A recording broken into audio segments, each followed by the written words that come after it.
Une lumière divine émane des entrailles d'un beau terroir. Sonkodou, la princesse de la musique Fouladou, s'est façonnée par la grâce d'une culture poulard. Des valeurs humaines et sagesse hors du commun. Sa vie est une bénédiction.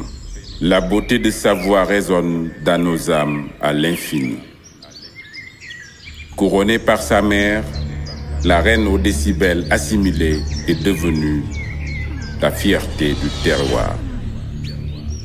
Une déesse vénérée par le peuple.